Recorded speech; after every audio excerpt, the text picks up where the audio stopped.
नमस्कार. वैशूज किचनमध्ये आपल्या सर्वांचं खूप खूप मनापासून स्वागत आहे.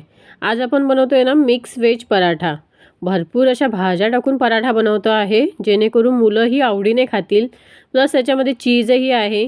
त्याच्यामुळे म्हटलं मुलांच्या खरंच पोटात अशा पद्धतीने तरी भाज्या जाव्या.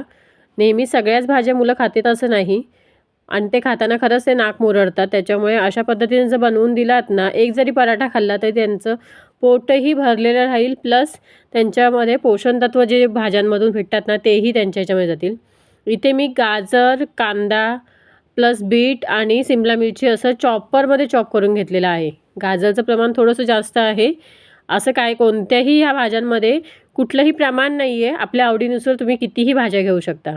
त्याचबरोबर 2 बटाटे आहेत, 3 चीज क्यूब आहे, प्लस 100 ग्रॅम एवढं पनीर आहे. तेही किसून घ्या किंवा तुम्ही कुस्करून घेतलात तरीही चालेल. आता हे सगळ्या भाज्यांना व्यवस्थित एकजीव करून घेणार आहोत आपण.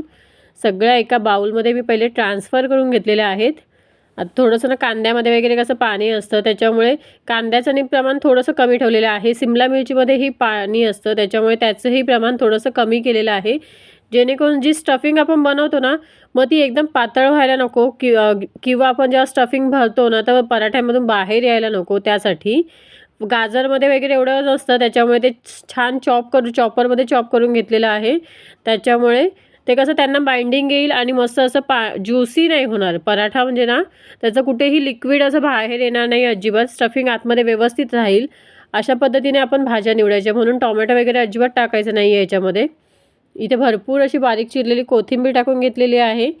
त्याच्यानंतर तुम्ही मसाल्यामध्ये बेसिक वापरू शकता किंवा तुमच्या आवडीनुसार कोणतेही वापरू शकता किंवा मसाल्यांमध्ये नको असेल तर फक्त चिली फ्लेक्स, ऑरेगॅनो वगैरे टाकलात ना तरीही चालेल. मी ते मसाले टाकून घेतलं, पण मी शूट करायचं विसरली, बटन चालूच नाही केलं रेकॉर्डिंगचं.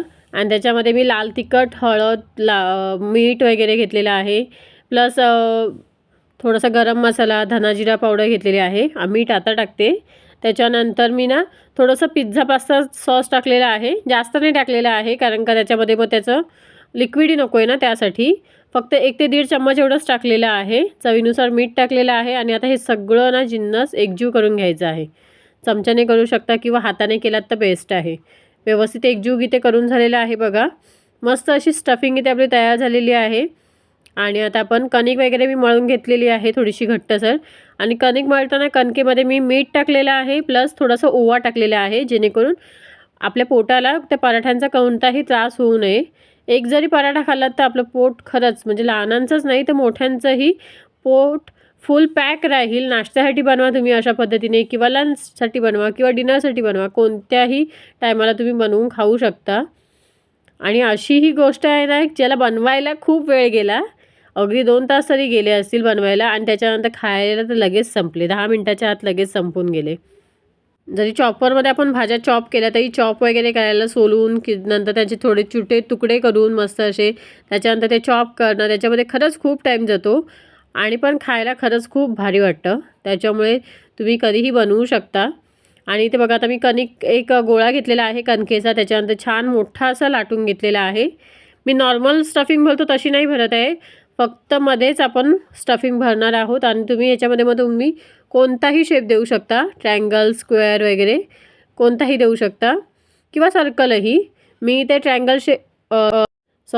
मी इथे स्क्वेअर शेपमध्ये इथे मस्त असं स्टफिंग भरून घेतलेली आहे आणि पराठा लाटून घेणार आहे. अशा पद्धतीने जसं दाखवलं तशा पद्धतीने फोल्ड करून घ्यायचे आहे आणि त्याच्यानंतर हलक्या हाताने आपण लाटायचं आहे. पाहिजे तर थोडंसं वरतून पीठ लावू शकता आणि नाहीतर असंच लाटलात ना तरीही चालेल. आणि मस्त असे स्टफिंगही भरपूर भरलेले आहे, प्लस पराठेही मस्त. पराठे म्हटले की ते पंजाब साईडला कसे मोठे मोठे असतात जाड पराठे, तसेच खरं भारी वाटतात खायला. आणि माझ्याकडे तरी मी तशाच पद्धतीचे आलू पराठा बनवा किंवा पनीर पराठा म्हणा किंवा अजून कोणताही बनवला ना, तर मी जास्त करून जाड अशा पद्धतीचे पराठे बनवते, जेणेकरून एका ह्याच्यामध्येच माणूस फुल व्हायला पाहिजे. आणि त्याच्यानंतर छान असं शेकवून घ्यायचा आहे पराठा दोन्ही साईडने. पॅन गरम करून त्याच्यावर पराठा टाकलेला आहे. त्याच्यानंतर तुम्ही ह्याच्यात तेल, तूप, बटर काहीही लावू शकता. मी इथे नॉर्मली तेलच लावते आहे. आणि छान असं दोन्ही साईडने मस्त असं खरपूस असं भाजून घेते आहे. तुम्ही छान क्रिस्पी वगैरे पाहिजे असेल ना तुम्हाला जर दोन्ही साईड, तसंही करून घेऊ शकता. बघा पराठ्यामध्ये कुठेही स्टफिंग बाहेर अजिबात आलेलं नाही आहे. पाण्याचं प्रमाण जर जास्त राहिलं ना तर स्टफिंग बाहेर यायची तर शक्यता असते. त्याच्यामुळे ज्याच्यामध्ये जास्त पाणी असं ना त्या भाज्या कमी वापरा थोड्याशा. आणि छान असं इथे मस्त असं क्रिस्पी करून घेऊया थोडंसं. आपल्या आवडीनुसार तुम्ही जसं जेवढं पाहिजे त्या हिशोबाने घेऊ शकता इथे छान कुक करून. आणि अशाच पद्धतीने बघा मस्त मोठे मोठे असे पराठे लाटून घेतलेले आहेत, सगळे शेकून घेतलेले आहेत. आणि आपल्या इथे मस्त असे मिक्स व्हेज पराठा तयार झालेला आहे खाण्यासाठी. फायनल लुक बघा किती सुंदर आलेला आहे. आणि कसा वाटला मग आजचा हा पराठाची रेसिपी, आजचा हा व्हिडिओ. आय होप तुम्हाला आवडला असेल. व्हिडिओ आवडल्यास व्हिडिओला लाईक, शेअर, सबस्क्राईब करायला अजिबात विसरू नका. Thank you so much.